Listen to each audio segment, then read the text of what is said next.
मतलब 4 नंबर पे चढ़ रहे हो, उतरते समय न्यूट्रल नहीं करना है। 4 ही नंबर पे उतारो या 3 नंबर पे उतारो। एक चीज ये ध्यान रखना कि गाड़ी गियर में ही रहने देना, न्यूट्रल नहीं करना, नहीं तो गाड़ी की स्टीयरिंग फ्री हो जाती है भाई। क्यों फ्री हो जाती? क्योंकि गाड़ी फ्री उतर रही ना, और ब्रेक तुम फ्री करे हो, गाड़ी अनकंट्रोल होने का भी डर रहता है। ओवर स्पीड होती है, नए नए में डर लगता है। तो कभी भी गाड़ी न्यूट्रल नहीं करना। दूसरा, गाड़ी कभी बंद नहीं करना धोखे से, क्योंकि बंद करोगे तो स्टीयरिंग और ब्रेक लॉक हो जाते हैं। क्योंकि आजकल हर चीज़ सेंसर और सॉफ्टवेयर पे वर्किंग कर रही है, टेक्नोलॉजी नई नई आ गई है। तो गाड़ी बंद नहीं करना कभी, गियर में उतारना गाड़ी को, न्यूट्रल नहीं करना है।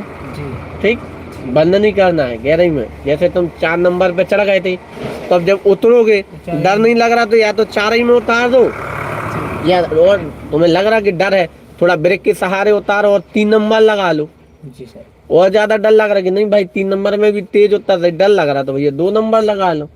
ठीक है। लेकिन गाड़ी न्यूट्रल नहीं करना। Okay sir. अब एक पॉइंट और, गाड़ी अब जब जैसे गियर में उतार रहे, कुछ लोगों को हमने देखा है भैया, लोग डीजल पेट्रोल बचाने के चक्कर में क्लच दबाकर गाड़ी उतार देते हैं। तो कोशिश करें आप लोग गाड़ी क्लच दबाकर भी ना उतारे घाट से। जी सर। ऐसा करने से क्या नुकसान होगा? Clutch plate okay. Clutch plate और प्रेशर प्लेट गाड़ी की खराब हो गई। साथ में दूसरा नुकसान ये भी होगा हमारा कि हमारी गाड़ी की स्पीड बढ़ जाएगी। देखा होगा क्लच दबाने से गाड़ी फ्री हो जाती ना? जी सर, होती है। नहीं हो जाती? मतलब उतार हो और उतार हो ना हो, जी। तुम एक चीज गौर करी होगी, जैसे अभी तुम्हारे हाथ से गलती हो रही थी ना, जी सर। कहीं स्पीड ज्यादा हो रही, कहीं कम हो रही, और गाड़ी धक धक करके बंद टाइप की स्थिति पे आ रही थी, जी सर। तो तुमने क्या किया था? क्लच दबाया था ना? जी। तो गाड़ी बंद तो नहीं हुई थी, लेकिन फ्री हो जाती ना। जी। तो जब भी हम घाट सेक्शन से उतरेंगे तो हमको ध्यान रखना है कि गाड़ी ना तो कभी क्लच दबा कर उतारना, नहीं तो क्लच प्लेट और प्रेशर प्लेट खराब होंगी और गाड़ी फ्री होने की वजह से रिस्क भी बढ़ जाती है। गाड़ी कभी न्यूट्रल नहीं करना, क्योंकि गाड़ी स्पीड पकड़ लेगी और स्टीयरिंग भी फ्री हो जाती है, ये चीज़ें तो रिस्क रहती है। तीसरे पॉइंट पे हम बात कर लें, जब भी हम गाड़ी घाट से उतारेंगे तो न्यूट्रल नहीं करना, गियर में ही रहने देना, मतलब गियर में ही उतारना है हमको। ये थोड़ा विशेष ध्यान रखना। जी सर। ठीक है, कोई डाउट हो तक तो बता दो प्रभु। नहीं सर। नहीं है? चलो तो फिर आगे 2 और पॉइंट बचे, बस बता दे, बस आप लोगों को हम 2 पॉइंट और बता दे, पॉइंट मेन पॉइंट है। क्योंकि अब आगे देखो ब्लाइंड पॉइंट है। जी सर। पहले घाट सेक्शन है और फिर ब्लाइंड पॉइंट है। ब्लाइंड पॉइंट पे हमेशा याद रखना, चाहे घाट सेक्शन हो जी सर, चाहे नॉर्मल हो, हमेशा एक बात याद रखना कि जब भी आप लोग घाट सेक्शन में चलें, अपनी ही साइड से चलें हमेशा। क्या कह रहा है आयान?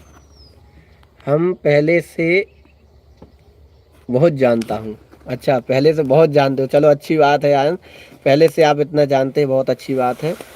तो जब भी हम ब्लाइंड पॉइंट कहीं के हों, चाहे कॉलोनी के हों, चाहे घाट सेक्शन हो, चाहे कहीं के भी हों, हमेशा एक बात याद रखना, पहली चीज़ तो अपनी ही लाइन से चलना हमको। जी सर। दूसरी बात, इस बात का हमको ध्यान रखना कि हमेशा हमको हॉर्न देकर अलर्ट करना। ठीक है सर। भाई जैसे एग्जाम्पल कहीं का कॉलोनी जाए, जी। अब तुम सीधे जा रहे हो, यहाँ से मान लो कोई रोड कट है, अचानक से आ जाए अब तुम अच्छी मस्कैया गाड़ी भगते जा रहे हो भाई, तो ऐसे में घटने का डर है। तो हमेशा हॉर्न देकर हम अलर्ट कर देंगे, जिससे क्या होगा कि अगर कोई वाहन अचानक से आ भी रहा तो वो रुक जाएगा ना। जी सर। तो ये हमेशा सावधानी रखना। दूसरा, अपनी लाइन पर चलना है।